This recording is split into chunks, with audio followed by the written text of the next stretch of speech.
हुआ था बताओ तो, उसके बाद देखते हैं। आयनाइजेशन याद एनर्जी हो रहा था। एक आयनाइजेशन डाउट था एनर्जी का। बुकलेट से, हाँ बोलो।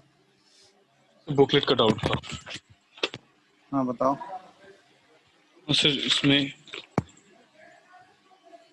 इसमें आयनिक का सर, आयंस का रेडियस का सर कंपेयर किया गया सर। उसमें कंपेयर कैसे क्या समझ नहीं आ रहा सर। हम लोग एग्जैक्ट पता रहेगा तब ना सर वो बताओ हम लोग आंसर क्वेश्चन बता बताओ। सकते हैं सर। कौन क्वेश्चन सा लेक्चर है ये ये? एक मिनट रुको, लेक्चर नंबर बताओ। 4 या 5 है?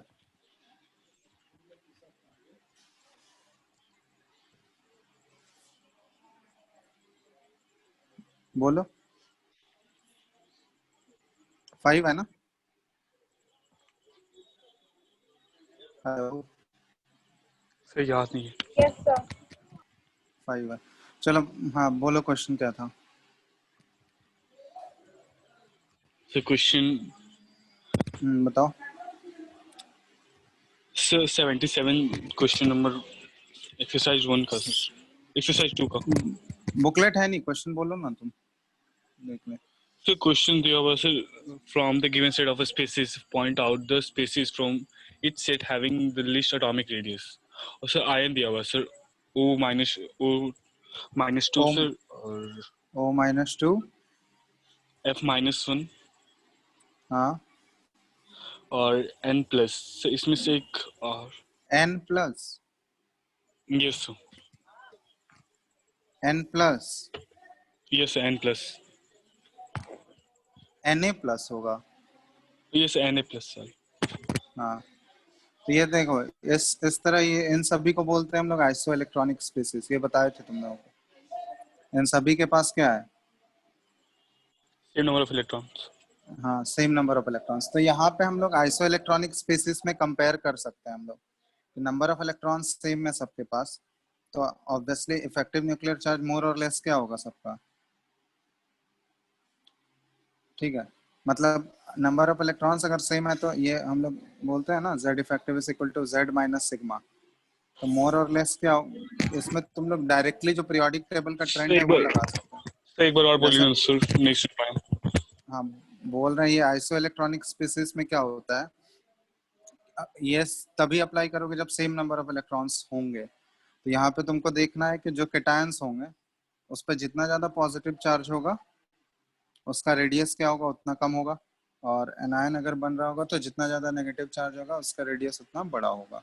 आइसो इलेक्ट्रॉनिक स्पीसीज में हम लोग ऐसे कंपेयर कर सकते हैं। ठीक है, तो ये ध्यान रखना। तो ये डिफरेंट अगर एलिमेंट्स होंगे बट अगर उसमें तुमको नंबर ऑफ इलेक्ट्रॉन सेम है तो फिर हम लोग वो कॉन्सेप्ट अप्लाई कर सकते हैं। तो यहाँ पे जितना ज़्यादा नंबर ऑफ इलेक्ट्रॉन्स बढ़ेगा, मतलब एनायंस जितना ज़्यादा चार्ज होते जाएगा एनायन के ऊपर, उसका साइज उतना बड़ा होगा। और केटायन के ऊपर जितना चार्ज होते जाएगा उसका साइज उतना कम होगा।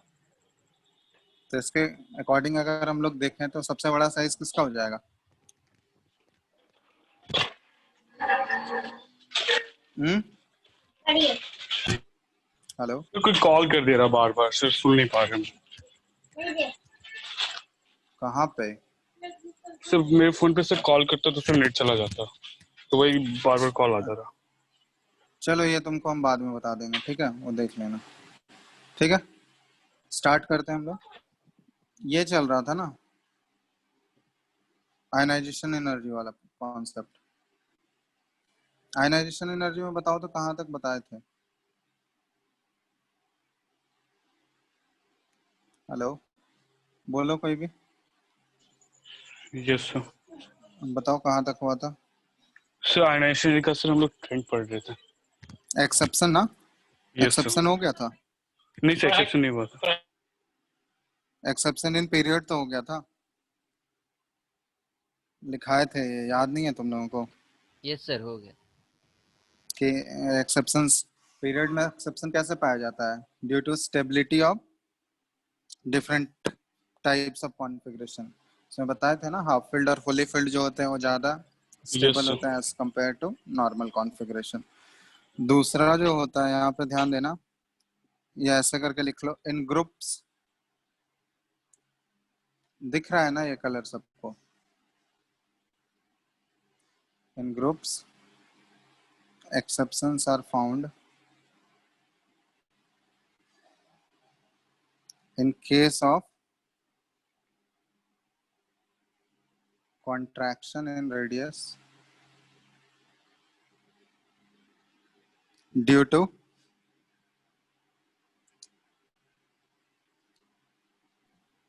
सर पेन का इंक चेंज कीजिए ना। नहीं दिख रहा है। सर प्रॉब्लम हो रहा है थोड़ा, रिफ्लेक्ट चलो नहीं कर रहा अभी उतना। अभी ठीक है ना। Due to increment in effective, wait yes सही सर है ना। ठीक है। Due to increment in effective nuclear charge yes sir. with almost same radius। ठीक है, ये ध्यान देना। ग्रुप में एक्सेप्शन पाया जाता है जहां पे कॉन्ट्रैक्शन इन रेडियस होता है due to increment in effective nuclear charge almost same radius. Radius more और लेस सेम ही होगा, बट यहाँ पे क्या होता है, इफेक्टिव न्यूक्लियर चार्ज वैरी हो जाता है, जिसकी वजह से आयनाइजेशन एनर्जी में चेंज आ जाएगा। जैसे एग्जांपल में लिखते हैं हम लोग, ये मेनली देखा जाता है लेंथेनॉइड और एक्टिनॉइड कॉन्ट्रैक्शन के केस में। ठीक है, लेंथेनाइड एंड एक्टिनाइड कॉन्ट्रैक्शन। ठीक है, इन सभी में देखा जाता है ये मेनली। तो इसमें एक्चुअली होता क्या है कि हम लोग ऐसे बोलते हैं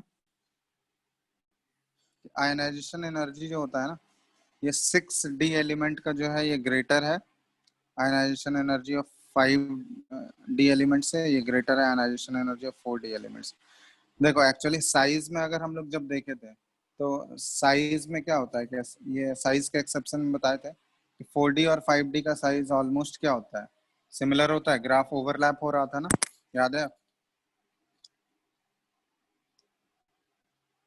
हेलो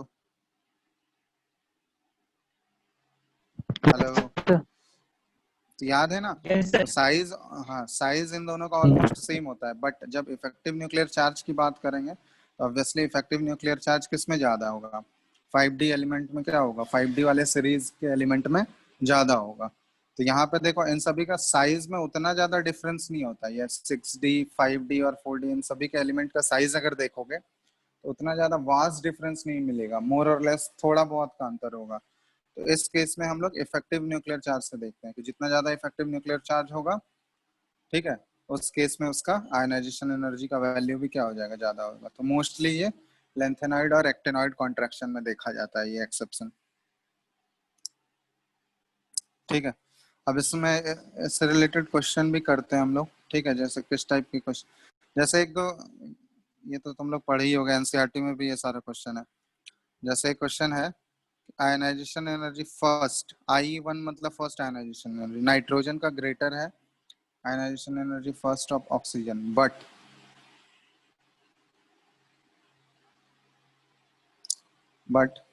I2 की जब हम लोग बात करते हैं तो ये नाइट्रोजन का लेस है आयनाइजेशन एनर्जी ऑफ ऑक्सीजन से। एक्सप्लेन कर सकते हो कोई, यस सर।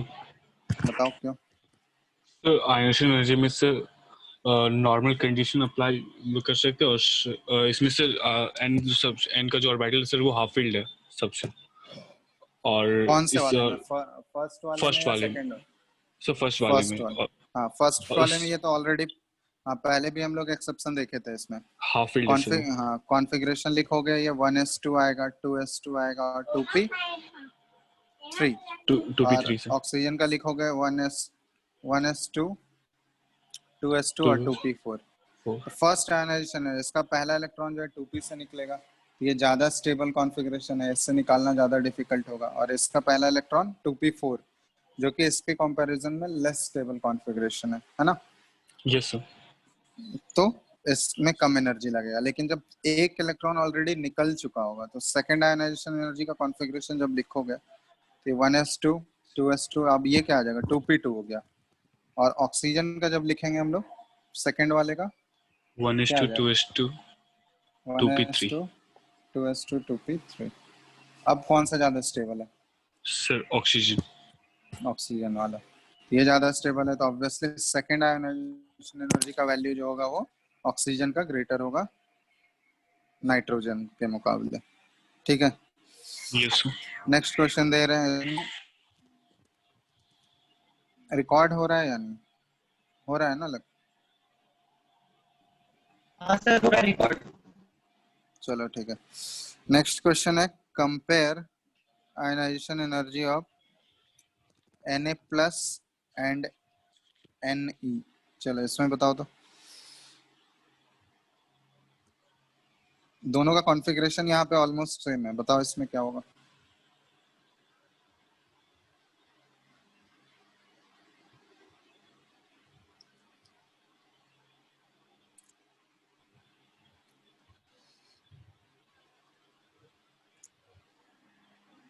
रिप्लाई करो कोई आंसर। Sir 1 second.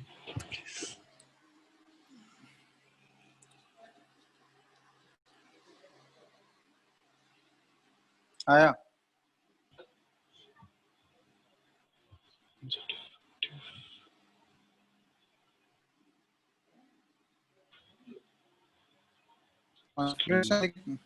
कॉन्फ़िगरेशन जब लिखोगे देखो Na प्लस का लिखोगे 1s2 2s2 2p6 6। यही आएगा। Yes sir. 3s वाला तो इलेक्ट्रॉन खत्म हो गया। और Ne का भी लिखोगे तो क्या आएगा 1s2 2s2 2p6 ही आएगा। अब क्या करेंगे, दोनों का कॉन्फ़िगरेशन ऑलमोस्ट सेम है, दोनों से जो एक एक इलेक्ट्रॉन निकालोगे तो 2p6 और 2p6 से ही निकलेगा। तो इस केस में किससे ज्यादा डिफिकल्ट होगा इलेक्ट्रॉन एक्सट्रैक्ट करना, Na प्लस से या Ne से, बताओ।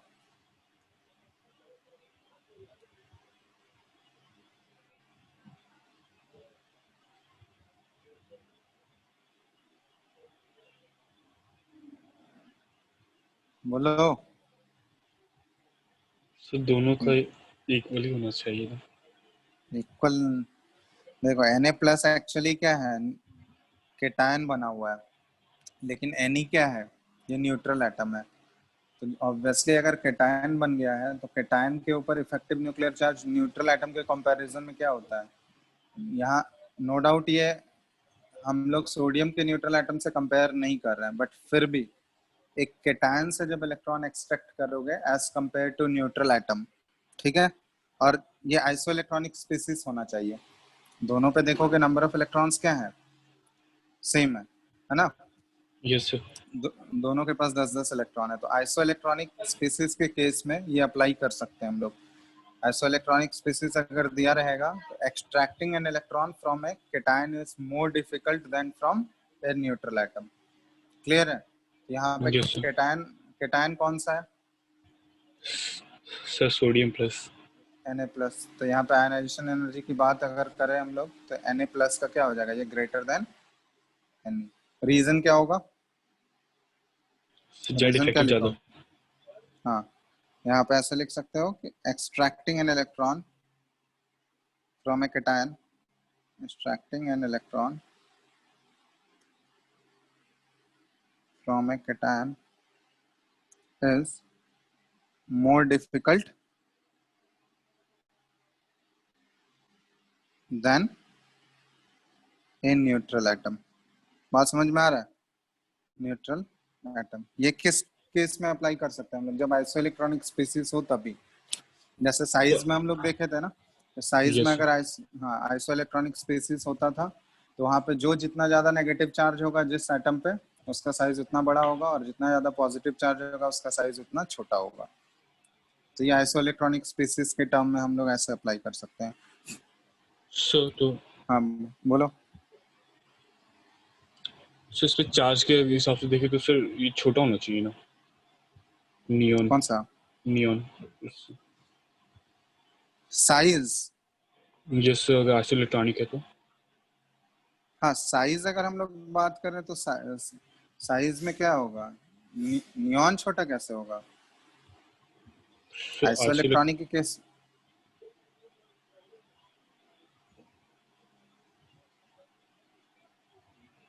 अच्छा ये Na प्लस और Ne में कंपेयर कर रहे हो? Yes sir.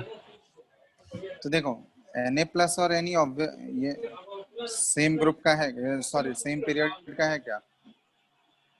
नो Na तो सर। ऊपर है, Ne तो सेकंड पीरियड का एलिमेंट हो गया ना, और Na प्लस Na जो है वो थर्ड पीरियड का एलिमेंट हो गया।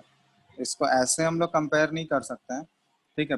ये तो अगर यहाँ पे हम लोग लिथियम से कंपैरिजन करते तब फिर हम लोग बोल सकते थे कि नियॉन का साइज जो होता है लिथियम से बड़ा होता है, और लिथियम की जगह यहाँ Li+ होता तो ये तो ऑलरेडी हम लोग कॉन्फिडेंट ही, जब लिथियम से बड़ा है Na का साइज तो Li+ से तो हमेशा बड़ा ही रहेगा ना। समझ में आ रहा है? ये सेम पीरियड में रहता तब इससे कंपेयर, लेकिन Na+ तो ये डिफरेंट पीरियड का एलिमेंट है ना, थर्ड पीरियड का एलिमेंट। तो यहाँ पे हम लोग आइसो इलेक्ट्रॉनिक स्पीसीज वाला कॉन्सेप्ट लगाएंगे कि आइसो इलेक्ट्रॉनिक स्पीसीज अगर रहेगा तो वहाँ पे वही चीज है कि जितना ज्यादा पॉजिटिव चार्ज उसका साइज उतना कम होगा, और जितना ज्यादा नेगेटिव चार्ज उसका साइज उतना ज्यादा होगा। उसके लिए कंडीशन क्या होना चाहिए? नंबर ऑफ इलेक्ट्रॉन सेम होंगे, तब भी वो अप्लाई कर सकते हैं हम लोग। और क्या क्या प्रॉपर्टी है सर आइसो इलेक्ट्रॉनिक का?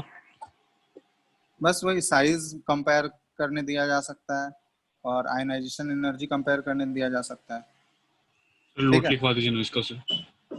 नोट एक्चुअली कुछ नहीं है, साइज जहाँ पे तुमको दिखेगा ना इस टाइप के, जैसे O2-, Na+, और क्या क्या था इसमें, F-, F+, ये सर। F- हो गया। ठीक है, और जैसे मान लो Mg2+ आ गया, इन सब में इन ये चारों आइसो इलेक्ट्रॉनिक स्पीसीज है ना। Yes sir. आपके पास कितने इलेक्ट्रॉन है बताओ तो? सबके पास सर 10 है। 10। तो यहाँ पे अगर तुमको एटॉमिक साइज कंपेयर करने में बोला गया तो एटॉमिक साइज का ऑर्डर क्या हो जाएगा? O2- सबसे ज्यादा, फिर सर फिर फ्लोरीन, F-, इसके बाद सर सोडियम, Na+, और सबसे छोटा क्या हो जाएगा? मीस। Mg2+। ठीक है, इसी में एक और अगर रहता है Al3+, तो इसका साइज सबसे छोटा हो जाता। ठीक है, ये हम लोग जी आइसो सर। इलेक्ट्रॉनिक स्पीसीज के लिए अप्लाई कर सकते हैं। चलो एक और क्वेश्चन दे रहे हैं इससे, इसमें बताना तुम लोग। क्वेश्चन है फॉर एन एलिमेंट X, ठीक है, कोई एलिमेंट X दिया हुआ है, उसके लिए successive ionization energy are listed as. ठीक है, सक्सेसिव आयनाइजेशन एनर्जी मतलब corresponding ionization energy, first second वैसे दिया हुआ है, इसका वैल्यूज दिया हुआ है। फर्स्ट वाला जो आयनाइजेशन एनर्जी इसका वैल्यू है 805 किलो जूल पर मोल। I2 का वैल्यू है 1514 किलो जूल पर मोल। I3 का वैल्यू है 2518 किलो जूल पर मोल। I4 है, ये है, सॉरी, 11,251 किलो जूल पर मोल। और एक और डेटा दिया हुआ है I5, ये दिया 14,298 किलो जूल पर मोल। ये डेटा तुमको गिवन है, यहाँ पे फाइंड आउट क्या करना है? क्वेश्चन है फाइंड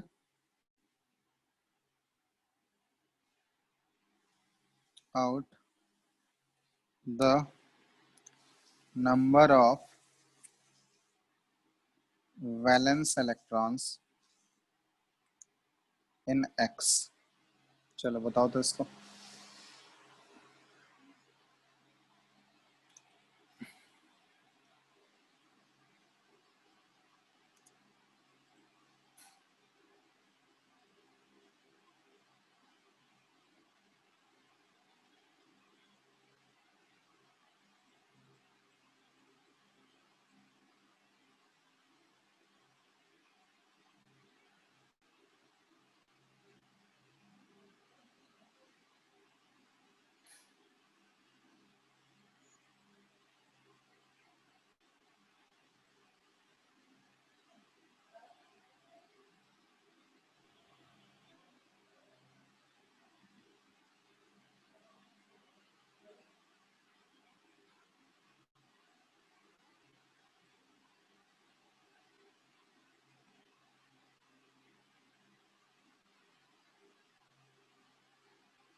बताओ कोई भी।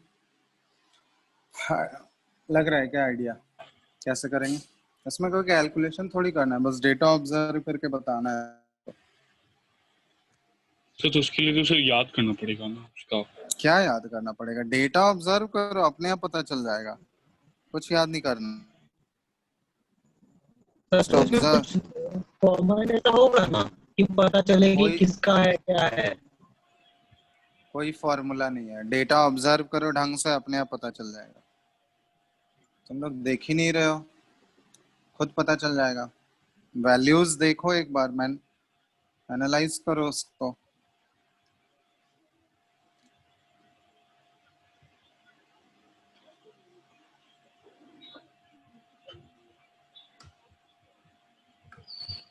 आ रहा है समझ में? नहीं, सर इसका एटॉमिक 5 नंबर 5 है क्या? एटॉमिक नंबर 5 नहीं है। एटॉमिक नंबर 5 थोड़ी ना पूछा गया तुमसे। सब वैलेंस यहाँ इलेक्ट्रॉन 5 हो सकता मतलब 5 वैल्यूज दिया है तो 5, ऐसा थोड़ी ना है। अरे डेटा है। सबसे सर ऑब्जर्व ज्यादा क्या करो। होगा इसका वैलेंस इलेक्ट्रॉन? कितना? आवाज बोलो। सर अरे 3 होगा इसका वैलेंस इलेक्ट्रॉन। हाँ 3 सही है। देखो डेटा देखोगे अपने आप पता चल जाएगा। I1 का वैल्यू 805 है, I2 देखो 151, क्योंकि सक्सेसिव किसी भी पर्टिकुलर एलिमेंट की अगर देखोगे तो सक्सेसिव आयनाइजेशन एनर्जी का वैल्यू तो इंक्रीज ही होता है ना। तो ऑब्वियसली यहाँ देखो फर्स्ट वाले से क्या है, सेकंड वाला का वैल्यू ज्यादा है, और सेकंड वाले से थर्ड वाला का वैल्यू। यहाँ देखो यहाँ पे इंक्रीज हो रहा है, तो वो इंक्रीज क्या है, ऑलमोस्ट सेम है। यहाँ पे ऑलमोस्ट 700 का डिफरेंस है, यहाँ पे फिर 1000 का। तो मतलब मोर और लेस हम लोग बोल सकते हैं कि इंक्रीज ऑलमोस्ट सेम हो रहा है। बट I3 से जब I4 में देख रहे हैं हम लोग, तो ये क्या है, I3 का वैल्यू जो है, या फिर ऐसे हम लोग लिखें कि I4 का वैल्यू जो है मच ग्रेटर देन I3 बोल सकते हैं इसको। यहाँ देखो ये ऑलमोस्ट 900 या कुछ 900 कुछ टाइम्स इंक्रीज हुआ है। बट जब 3 से ये 4 में जा रहा है तो ऑलमोस्ट देखो कितने का डिफरेंस है, ये ऑलमोस्ट 9000 के अराउंड का डिफरेंस है। Yes sir. Yes sir. ठीक है, लेकिन फिर 4 से 5 में ये उतना ज्यादा डिफरेंस नहीं है। देखो 2000 या उसके अराउंड अप्रॉक्स बता रहे हैं हम, 2500 या 3000 के अप्रॉक्स होगा। ठीक है, 3000 के अप्रॉक्स है। बट 3 से 4 में जा रहे हैं तो ये एक्सेप्शनल इंक्रीज नहीं हो रहा है। बोलो, एक्सेप्शनल इंक्रीज हो रहा है कि नहीं हो रहा है?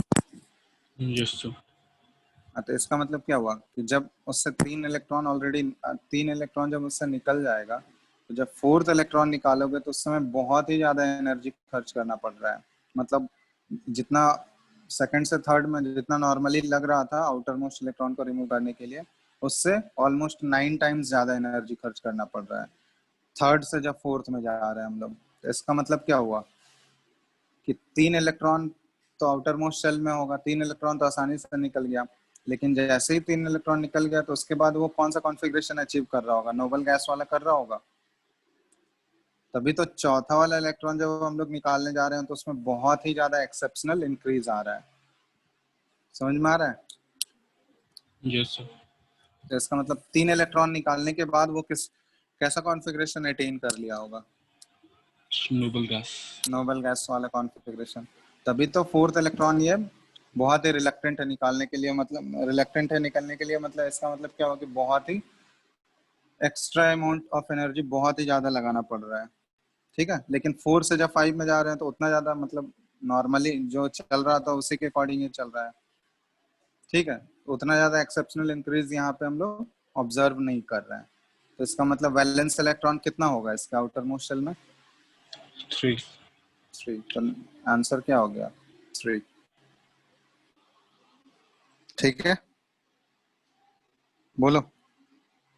ठीक है, तो इस टाइप यस। के क्वेश्चंस, इसमें तुमको कोई डेटा याद करने का जरूरत नहीं है, बस तुमको डेटा ऑब्जर्व करना है, दैट्स ऑल। डेटा ऑब्जर्व करो उसका। और यहाँ पे तुमको सर एक इसी और, हाँ बोलो। सर इसमें से अगर हम लोग डेटा माइन करने बोलेगा सर, अल्कली या फिर अल्कली मेटल या फिर सर हैलोजन मेटल, सर ये सब अगर कैसे करेंगे एलिमेंट्स? एलिमेंट्स में वैसे नहीं पूछेगा, मतलब वैलेंस इलेक्ट्रॉन निकालने पूछा जा सकता है, अब तुमसे ग्रुप नंबर पूछा जा सकता है कि अगर ये ग्राउंड स्टेट में पूछा गया है तो कौन सा ग्रुप होता है जिसके ग्राउंड स्टेट में 3 वैलेंस इलेक्ट्रॉन होते हैं, बता सकते हो क्या? Sir ground sir aluminium, boron. Sir boron, aluminium. तो वो सारे बोरोन आउटर मोस्ट सेल में पूछ रहे हैं, तो बोरोन का कॉन्फ़िगरेशन लिखोगे तो ये क्या आएगा? 1s2 2s2 2p1। Sir aluminium. Aluminium का लिखोगे तो गैलियम, 1s2 2s2 2p6 और इंडियम, थैलियम। Yes sir. कितना आ जाएगा इसका? 1s2 2s2 2p6 3s2 3p1। हाँ, तो इस टाइप के में बोल सकते हैं कि सारे के आउटर मोस्ट शेल में कितने इलेक्ट्रॉन है, देखो तो एल्यूमिनियम, बोरोन, एल्यूमिनियम, गैलियम, ठीक है। तो इस तरह हम लोग देख इंडियम, सकते थैलियम। हैं कि हाँ, तो ये वाला ग्रुप आ जाएगा तुम्हारा। ये वाला ग्रुप कौन सा होता है? Boron, aluminium. ग्रुप नंबर याद है तुम लोगों को? 13 इसका सर। ग्रुप नंबर हाँ डिटरमाइन भी कर सकते हैं हम लोग।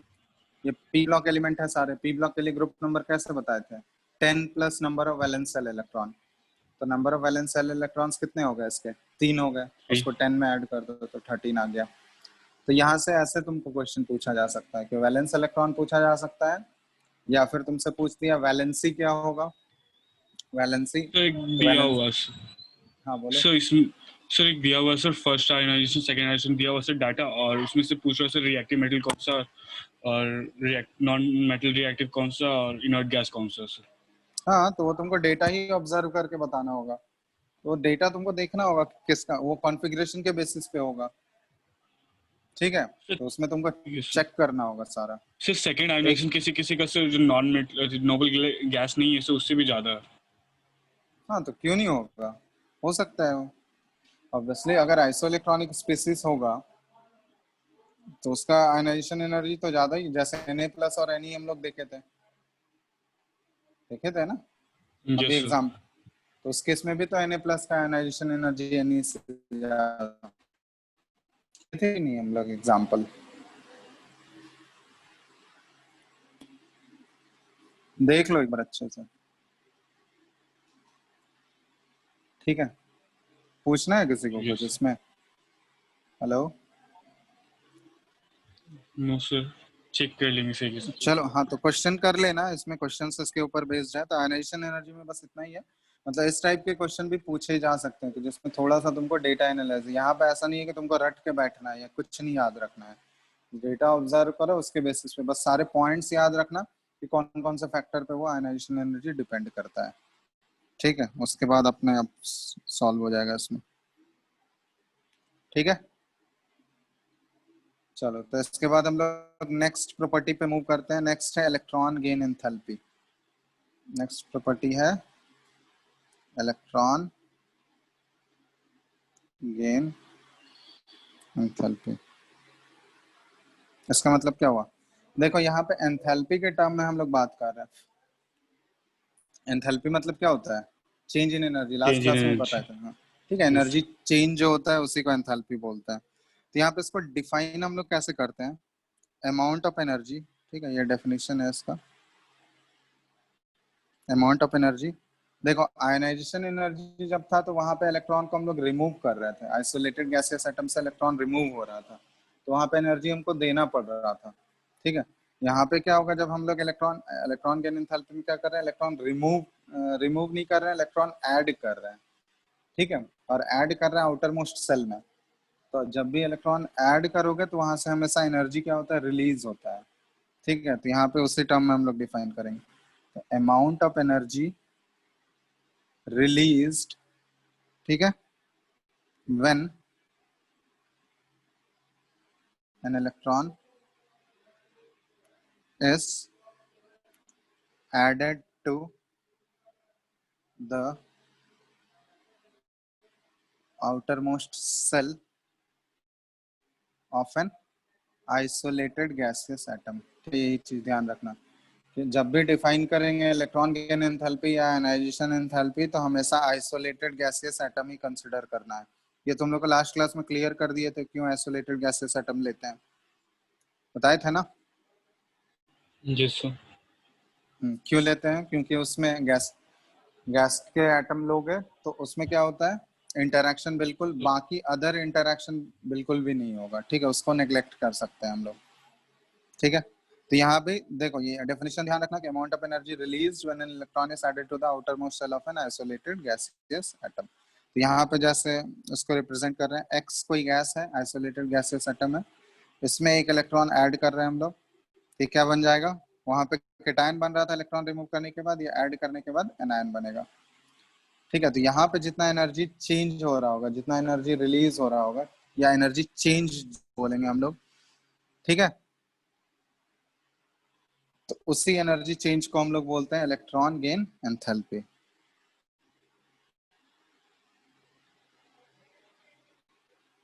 अब यहाँ पे एक पॉइंट लिखना है, ठीक है, ये ध्यान देना,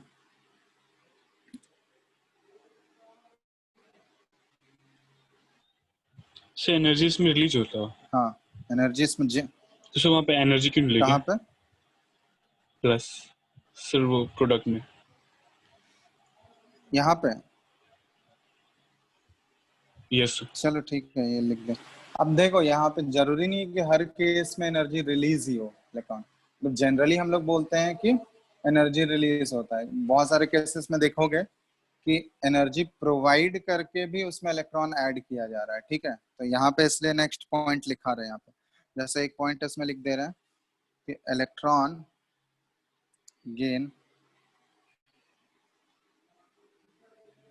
gain enthalpy provides a measure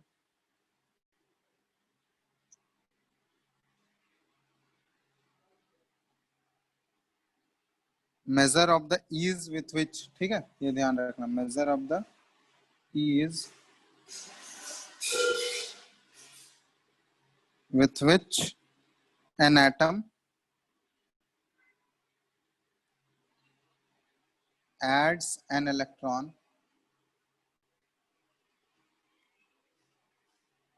to form an anion, ठीक है, ये चीज ध्यान रखना कि इलेक्ट्रॉन गेन एंथैल्पी क्या होता है कि एक मेजर प्रोवाइड करता है, मेजर ऑफ द ईज, कि कोई भी एटम कितनी आसानी से इलेक्ट्रॉन ऐड हो कर पा रहा है, ठीक है, मतलब कितनी आसानी से वो इलेक्ट्रॉन ऐड कर पा रहा है, जितनी आसानी से इलेक्ट्रॉन ऐड कर पाएगा उसका इलेक्ट्रॉन गेन एंथैल्पी उतना ज्यादा होगा, ठीक है, वो उतना जो एलिमेंट जो है जितनी आसानी से इलेक्ट्रॉन ऐड कर लेगा तो ज्यादा एनर्जी रिलीज करेगा, जो कम आसानी से इलेक्ट्रॉन एक्सेप्ट करता है उस केस में देखोगे कि जरूरी नहीं कि हर केस में तुम्हारा एनर्जी रिलीज ही हो, बहुत सारे एटम्स के केस में देखोगे, जैसे मेटल है, तो मेटल का जनरल टेंडेंसी क्या होता है, इलेक्ट्रॉन को लूज करने का होता है, लेकिन जब भी मेटल में अगर इलेक्ट्रॉन ऐड करोगे तो क्या होगा, वहां पे तुम देखोगे मेटल के केस में मोस्टली जो है पॉजिटिव इलेक्ट्रॉन गेन एंथैल्पी आता है, ठीक है। तो यहाँ पे एक नेक्स्ट पॉइंट लिख रहे हैं,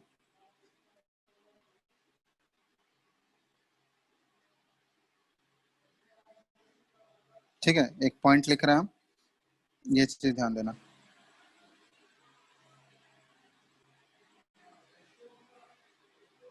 इलेक्ट्रॉन गेन में बी इधर एक्सोथर्मिक और एंडोथर्मिक, ये बात समझ रहे हो, एक्सोथर्मिक और एंडोथर्मिक।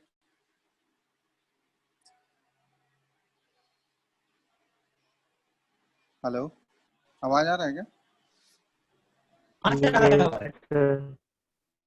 एक मिनट होल्ड करना तो। हेलो,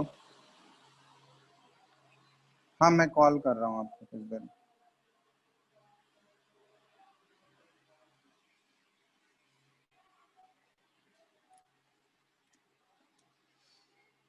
ठीक है, इलेक्ट्रॉन गेन में बी इधर एक्सोथर्मिक और एंडोथर्मिक डिपेंडिंग ऑन द, ठीक है, डिपेंडिंग, इसको लिख लो फिर एक्सप्लेन करते हैं हम, डिपेंडिंग ऑन द एलिमेंट्स, ठीक है। When an electron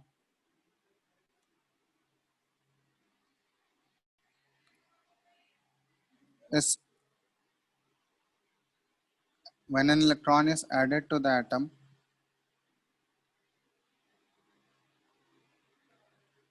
and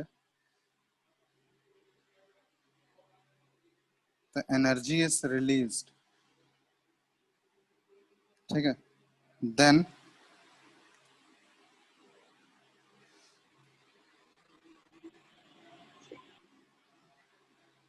electron gain enthalpy is negative. ठीक है, ये पॉइंट आराम से पढ़ो, समझ में आ जाएगा। ठीक है, जब हम लोग किसी इलेक्ट्रॉन को ऐड कर रहे हैं एटम में और एनर्जी अगर रिलीज हो रहा है तो उस केस में बोलेंगे कि इलेक्ट्रॉन गेन एंथैल्पी नेगेटिव है। ठीक है, and when energy is required to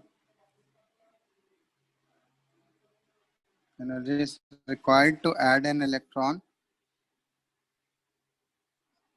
to the atom, इस केस में हम लोग क्या बोलेंगे, द इलेक्ट्रॉन गेन एंथैल्पी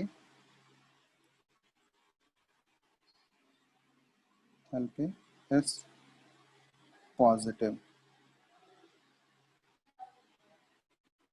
ठीक है, तो यहाँ पे ध्यान दो कि इलेक्ट्रॉन गेन जो होता है वो आइदर एक्सोथर्मिक भी हो सकता है और एंडोथर्मिक भी हो सकता है। वो डिपेंड करेगा किसके, एलिमेंट के नेचर पर डिपेंड करेगा।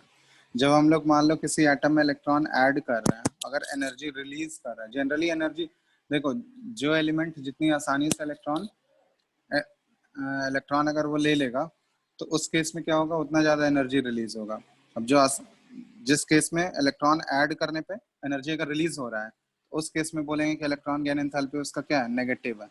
बट जहां पे हमको इलेक्ट्रॉन ऐड करने के लिए ही एनर्जी देना पड़ जाए तो उसको हम लोग बोलेंगे कि इलेक्ट्रॉन गेन एंथैल्पी वहां पे क्या है, पॉजिटिव है।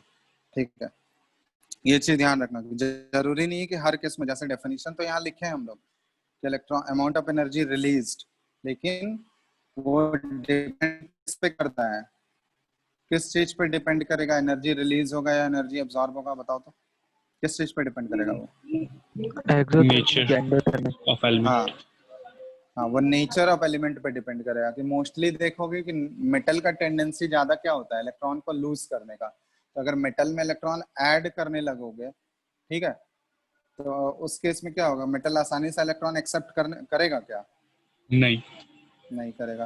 तो उसमें देखोगे कि मोस्टली, जरूरी नहीं कि हर एक मेटल का इलेक्ट्रॉन गेन एंथैल्पी पॉजिटिव हो। कुछ कुछ मेटल का देखोगे कि इलेक्ट्रॉन गेन एंथैल्पी क्या होता है, वो तुम्हारा पॉजिटिव आ जाएगा। ठीक है, क्योंकि उसके जो नेचर होता है, उसका जो टेंडेंसी होता है, उसके अपोजिट हम लोग काम कर रहे हैं। तो वहाँ पे हर केस में तुम्हारा एनर्जी रिलीज हो वो जरूरी नहीं है। नॉन मेटल के केस में देखोगे, नॉन मेटल आसानी से इलेक्ट्रॉन एक्सेप्ट करेगा क्योंकि उसका टेंडेंसी ही है इलेक्ट्रॉन को एक्सेप्ट करने का। तो नॉन मेटल के केस में जो इलेक्ट्रॉन गेन एंथैल्पी का वैल्यू आएगा वो नेगेटिव वैल्यू ही आएगा जनरली, और जो जितनी आसानी से इलेक्ट्रॉन एक्सेप्ट करेगा उसका वैल्यू उतना ज्यादा नेगेटिव होगा। समझ में आ रहा है ना, जितनी आसानी से जो इलेक्ट्रॉन एक्सेप्ट कर रहा है उसका इलेक्ट्रॉन गेन एंथैल्पी का वैल्यू उतना ज्यादा नेगेटिव। और आवाज कट के आ रहा था।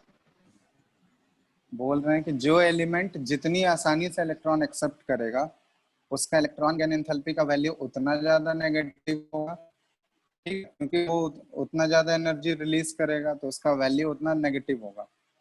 क्योंकि नेगेटिव क्यों आ रहा है, क्योंकि हम लोग क्या कर रहे हैं, एनर्जी रिलीज निकाल रहे हैं। एनर्जी रिलीज क्या होगा, देखो तो, डेल्टा ई जो निकालोगे, change in energy, energy final minus energy initial होगा।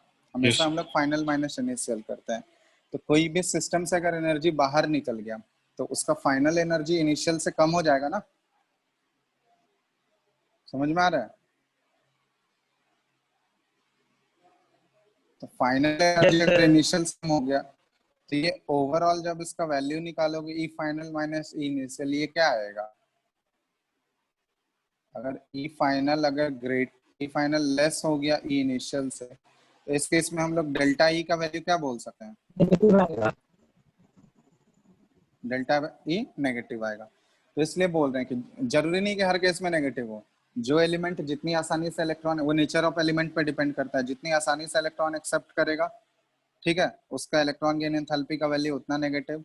और जो जितना रिलक्टेंट होगा इलेक्ट्रॉन को एक्सेप्ट करने के लिए, उसका इलेक्ट्रॉन गेन एंथैल्पी का वैल्यू पॉजिटिव आएगा। ठीक है, उतना ज्यादा पॉजिटिव आएगा। समझ में आ रहा है बात। इलेक्ट्रॉन एफिनिटी क्या होता है? इलेक्ट्रॉन एफिनिटी, हाँ ठीक है, इलेक्ट्रॉन एफिनिटी को भी यहाँ पे डिस्कस कर लेते हैं। तो इलेक्ट्रॉन एफिनिटी जो है ना, ये नेगेटिव ऑफ हम लोग इलेक्ट्रॉन गेन एंथैल्पी बोल देते हैं। इलेक्ट्रॉन एफिनिटी जो होता है ये minus times of electron gain enthalpy, ठीक है। तो इलेक्ट्रॉन एफिनिटी को हम लोग जनरली, देखो इलेक्ट्रॉन गेन एंथैल्पी जो होगा, ये तो हमको पता चल गया कि नॉन मेटल के केस में क्या आएगा, नॉन मेटल जो आसानी से पॉजिटिव, इलेक्ट्रॉन एक्सेप्ट कर लेगा, तो उस नॉन मेटल के केस में उससे नेगेटिव। नेगेटिव होगा ना, नेगेटिव। हाईली नेगेटिव होगा। हाँ तो नेगेटिव है, तो यहाँ पे आगे हम लोग इसका इलेक्ट्रॉन एफिनिटी एक्चुअली क्या बताता है कि वो कितनी आसानी से इलेक्ट्रॉन एक्सेप्ट कर रहा है, ठीक है। वो मेजर है कि कितनी आसानी से वो इलेक्ट्रॉन एक्सेप्ट कर रहा है, ठीक है। तो यहाँ पे देखो एक्चुअली इलेक्ट्रॉन एफिनिटी को हम लोग डिफाइन जो करते हैं, ये negative of electron gain enthalpy होता है। तो जैसे नॉन मेटल का इलेक्ट्रॉन गेन एंथैल्पी देखोगे हाईली नेगेटिव होता है, तो उसका इलेक्ट्रॉन एफिनिटी क्या हो जाएगा, जब हम लोग इलेक्ट्रॉन एफिनिटी के टर्म में बात करेंगे तो आगे माइनस साइन लगा दोगे, तो नॉन मेटल के केस में इलेक्ट्रॉन एफिनिटी क्या हो जाएगा, प्लस आ पॉजिटिव, जाएगा ना, ठीक है। और वही मेटल के केस में देखोगे तो इलेक्ट्रॉन गेन एंथैल्पी का वैल्यू क्या होता है, फिर पॉजिटिव। जन पॉजिटिव। सारे मेटल का नहीं, वो नेचर फिर बता रहे हैं, नेचर ऑफ मटेरियल पे डिपेंड करता है। तो वो तुमको एग्जैक्टली वैल्यूज याद नहीं रखना है, किसका पॉजिटिव है किसका नेगेटिव, वो हम लोग देखेंगे आगे कैसे इसको कंपेयर करना है, ठीक है। तो बस ये ध्यान रखना कि इलेक्ट्रॉन एफिनिटी अगर डिफाइन करना हो तो वो माइनस टाइम्स क्या हो जाएगा, किसका हो जाएगा, किसका माइनस टाइम्स हो जाएगा, इलेक्ट्रॉन गेन एंथैल्पी। हाँ इलेक्ट्रॉन गेन एंथैल्पी, ठीक है। बस यही रिलेशन है इन दोनों के बीच में, ठीक है। इलेक्ट्रॉन एफिनिटी जो है वो हम लोग सिर्फ एनर्जी कितना रिलीज हो रहा है वो बता रहे हैं, और इलेक्ट्रॉन गेन एंथैल्पी जब बोलोगे ना तो एनर्जी चेंज बता रहा है कि कितना एनर्जी चेंज हुआ। तो इसलिए एनर्जी चेंज जो होता है ना, ये क्या है, हम लोग फाइनल माइनस इनिशियल करते हैं, ठीक है। वो इसलिए ये वाला वैल्यू नेगेटिव आ रहा है। लेकिन इलेक्ट्रॉन एफिनिटी के टर्म में जब बात करेंगे तो कितना एनर्जी वो बाहर निकल रहा है, हम उसकी एनर्जी पे सिर्फ कंसंट्रेट करते हैं, ठीक है। तो हमको यहाँ पे चेंज नहीं इसमें इंक्लूडेड है, चेंज वाला फैक्टर ये बताता है, ठीक है। तो ये ध्यान रखना। तो जब इलेक्ट्रॉन एफिनिटी के टर्म में पूछा जाए तो वो minus times of electron gain enthalpy हो जाएगा, ठीक है।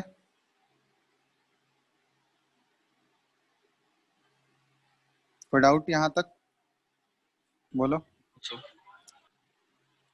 चलो अब इसी में बता रहे हैं कौन कौन से फैक्टर्स होंगे जो इलेक्ट्रॉन गेन एंथैल्पी या इलेक्ट्रॉन एफिनिटी को इम्पैक्ट करेगा, बताओ तो। Hello, yes sir, size. Factors affecting electron affinity, बताओ, पहला फैक्टर बताओ। Size, Z electronegativity. इफेक्टिव। हाँ size of the atom, size of the atom कैसे होगा, कैसे इम्पैक्ट करेगा बताओ। सर छोटा होगा तो सर उसका electron negative, electron affinity sir more negative होगा, और बड़ा होगा तो सर कम नेगेटिव होगा। इलेक्ट्रॉन एफिनिटी के टर्म में बताओ डायरेक्टली। सर इलेक्ट्रॉन एफिनिटी कितना सर इनवर्सली प्रोपोर्शनल होगा। इनवर्सली प्रोपोर्शनल, ठीक है। क्यों, रीजन बताओ।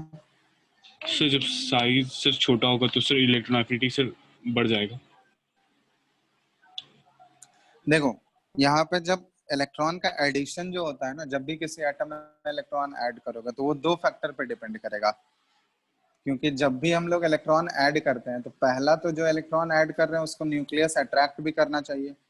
तो न्यूक्लियस के अट्रैक्टिव फोर्स पे तो वो डायरेक्टली प्रोपोर्शनल होगा, समझ में आ रहा है। यस सर, जेड न्यूक्लियस के, इफेक्टिव। हाँ न्यूक्लियस के अट्रैक्टिव फोर्स पे वो डायरेक्टली प्रोपोर्शनल होगा। लेकिन जब भी हम लोग इलेक्ट्रॉन अगर ऐड कर रहे हैं किसी भी शेल में, आउटर मोस्ट शेल में किसी भी एटम में, तो उसको बाकी सारे इलेक्ट्रॉन तो रिपेल भी तो करेंगे ना, यस सर। ठीक है। तो रिपेल अगर कर रहे हैं उसको, इसका मतलब क्या होगा कि वो दो टाइप का फोर्स एक्ट करता है, ये ध्यान रखना। जब भी इलेक्ट्रॉन का एडिशन हम लोग करेंगे तो वहाँ पे दो टाइप के फोर्स एक्ट करते हैं। एक होता है न्यूक्लियस का अट्रैक्टिव फोर्स एक्ट करेगा, और दूसरा होता है पहले से जो ऑलरेडी इलेक्ट्रॉन्स वहां पे प्रेजेंट है उनका रिपल्सिव फोर्स रिपल्शन। एक्ट करेगा, ठीक है। तो ये दोनों फैक्टर डिटरमाइन करता है कि इलेक्ट्रॉन का एडिशन जो होगा वो आसानी से होगा या डिफिकल्ट होगा, ठीक है। दोनों में डोमिनेटिंग फैक्टर हम लोग देखते हैं कि अगर अट्रैक्टिव फोर्स डोमिनेट कर गया, न्यूक्लियस का अट्रैक्टिव फोर्स डोमिनेट कर गया, इसका मतलब इलेक्ट्रॉन आसानी से ऐड हो जाएगा। लेकिन अगर इलेक्ट्रॉन का रिपल्सिव फोर्स डोमिनेट कर गया तो फिर हम लोग क्या बोलेंगे कि इलेक्ट्रॉन को आसानी से ऐड कर सकते हैं क्या? No sir. नहीं। तो उस केस में क्या होता है, इलेक्ट्रॉन का एडिशन मुश्किल हो जाता है, तो वहां पे एनर्जी देना पड़ेगा तब जाके इलेक्ट्रॉन ऐड होगा। ठीक है, अपने आप एनर्जी, अपने आप इलेक्ट्रॉन का एडिशन पॉसिबल नहीं है। तो उन दोनों में डोमिनेटिंग होता है। ठीक है, तो डोमिनेटिंग हम लोग कंपेयर करना सीखेंगे। तो पहला चीज हो गया साइज ऑफ द एटम। तो साइज देखो, जितना छोटा साइज होगा तो उसका मतलब, साइज छोटा का मतलब क्या हुआ, कि जेड इफेक्टिव का वैल्यू ज्यादा होगा। Yes sir. यही होता है ना, साइज यस छोटा सर। मतलब जेड इफेक्टिव ज्यादा। और जेड इफेक्टिव ज्यादा मतलब जितना ज्यादा न्यूक्लियस का चार्ज होगा उसको हम लोग बोल सकते हैं कि इलेक्ट्रॉन का एडिशन क्या होगा, उतना इलेक्ट्रॉन का एडिशन क्या होगा, आसानी होगा ना। Yes sir. तो साइज जितना छोटा, इलेक्ट्रॉन का एडिशन उतना आसान, मतलब उसका इलेक्ट्रॉन एफिनिटी का वैल्यू उतना ज्यादा होगा। समझ में आ रहा है? जितनी आसानी से अगर इलेक्ट्रॉन ऐड हो रहा है तो इलेक्ट्रॉन एफिनिटी क्या होगा, ज्यादा होगा ना, मोर पॉजिटिव होगा। क्योंकि ज्यादा अगर मान लो आसानी से इलेक्ट्रॉन अगर एक्सेप्ट कर ले रहा है वो, तो उसका इलेक्ट्रॉन गेन एंथैल्पी उतना ज्यादा हाईली नेगेटिव होगा। तो नेगेटिव इंटू नेगेटिव करोगे आगे माइनस साइन, तो इलेक्ट्रॉन एफिनिटी का वैल्यू क्या हो जाएगा, उतना ज्यादा पॉजिटिव होगा। पॉजिटिव। ठीक है, तो हम लोग यहाँ पे उसी टर्म में बात कर रहे हैं। साइज जितना छोटा होगा इलेक्ट्रॉन एफिनिटी का वैल्यू क्या होगा, सिर्फ पॉजिटिव होगा सर, हाँ उतना ही। उतना ज्यादा होगा, उतना ग्रेटर होगा। ठीक है, तो पहला फैक्टर हो गया कि size of the atom. Sir तो यहाँ ये पे सिर्फ मैग्नीट्यूड का टर्म्स में बात कर रहे हैं कि सिंबल में भी? इलेक्ट्रॉन एफिनिटी का हम लोग जो इलेक्ट्रॉन एफिनिटी हम लोग पॉजिटिव वैल्यू को कंसिडर करते हैं। ठीक है, यस। समझ में आ रहा है? ये हम लोग यस। जो भी इलेक्ट्रॉन गेन एंथैल्पी आएगा ना, वो आइदर दोनों चीज हो सकता है, पॉजिटिव भी हो सकता है नेगेटिव। हम लोग इसके इलेक्ट्रॉन एफिनिटी जो है ये माइनस साइन आगे लगा दे रहे हैं।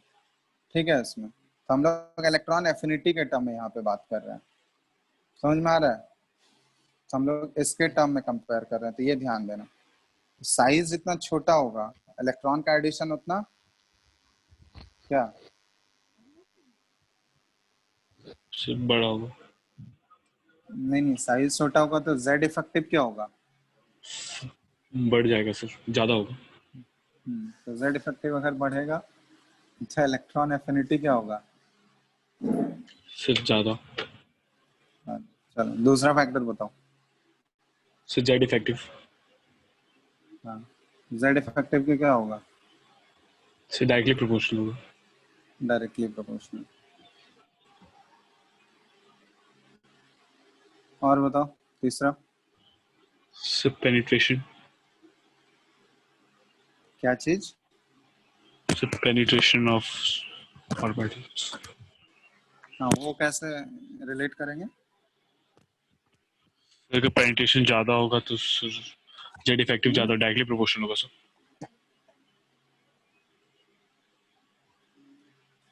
पेनिट्रेशन इफेक्ट वो तो हम लोग देखे थे ना उसमें, यस आयनाइजेशन सर। एनर्जी वाले में।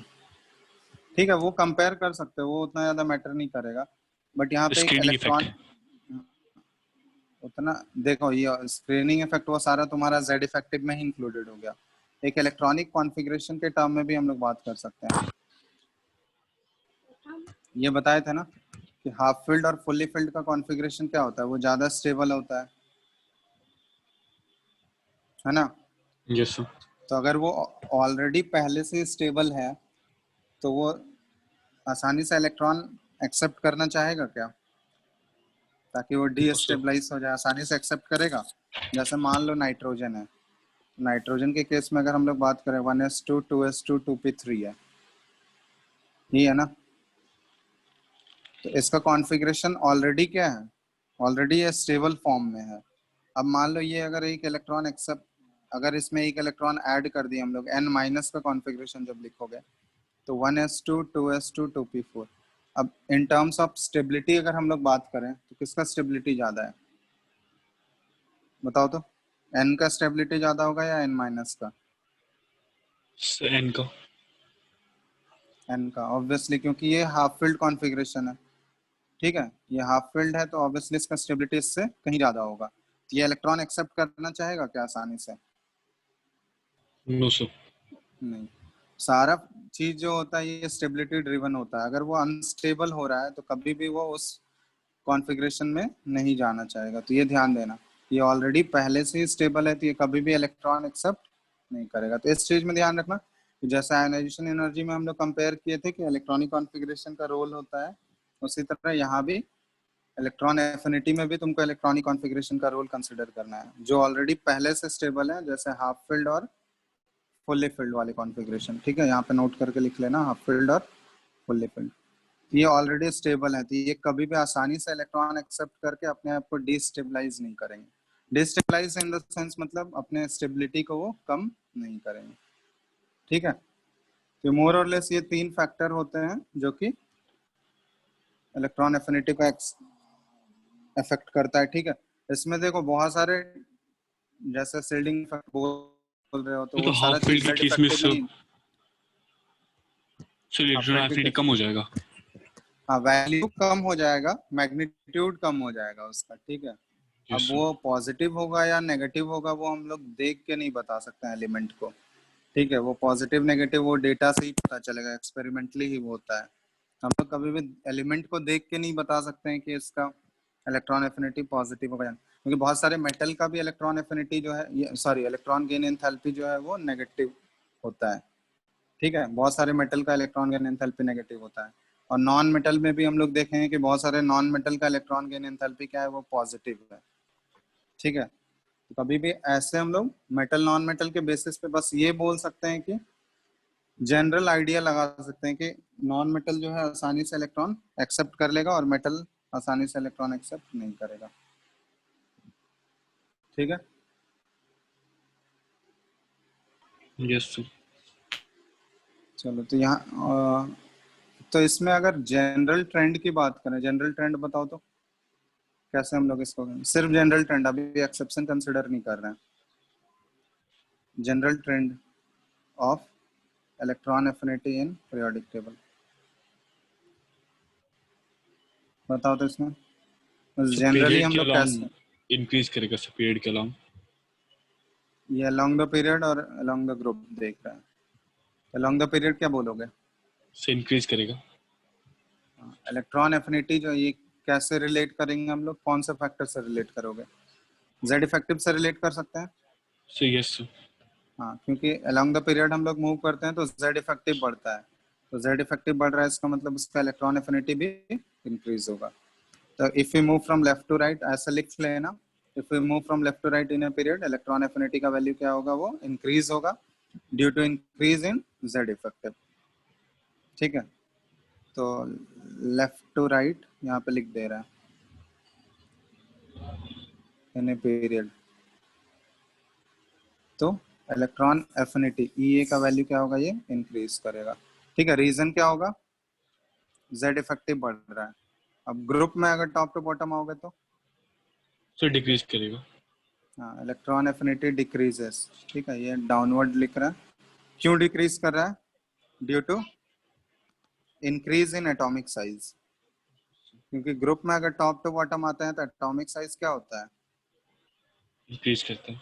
इंक्रीज करेगा। तो एटॉमिक साइज अगर बढ़ेगा तो उसका इलेक्ट्रॉन एफिनिटी क्या होगा, क्योंकि ये इनवर्सली प्रोपोर्शनल बता चुके हैं ना, size of the atom is inversely proportional two electron affinity.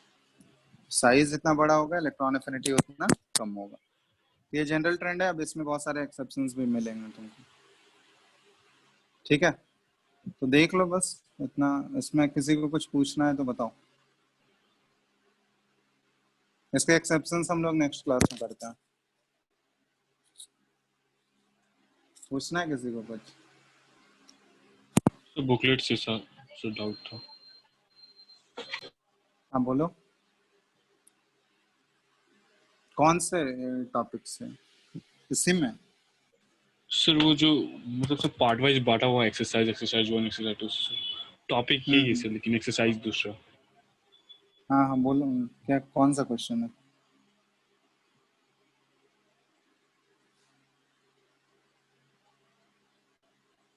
Question बताओ जल्दी। सर एक सेकंड।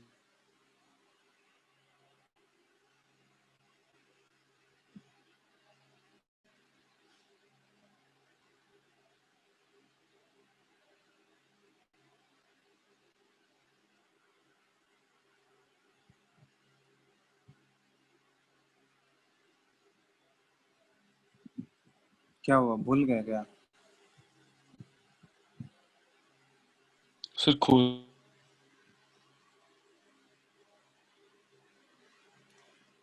या ग्रुप में भेज देना है ना तुम, जो भी क्वेश्चन होगा ग्रुप में डिस्कस करें, या मेरे को टेलीग्राम पे भेज देना, यस ठीक है? टेलीग्राम पे भेज देना, वहाँ पर देख लेंगे। इसमें ये जितना बताया, इसमें किसी को है क्या कोई प्रॉब्लम, बताओ। No sir. और बाकी लोग कहाँ गया? है क्या किसी को पूछना कुछ? No sir. हो गया सबका? हाँ No, sir, sir. Typical element किसे बोलते हैं? Sir. No, वो sir. सब करेंगे, वो सब आगे आगे के क्लास में आएगा, टर्म्स वो सब बताएंगे, ठीक है? Yes sir. चलो तुम भेज देना, तुम भेज देना टेलीग्राम पे मेरे को, देख लेंगे उसमें, ठीक है? Yes sir. चलो फिर एंड, हाँ बोलो, बोल रहा है क्या कोई कुछ?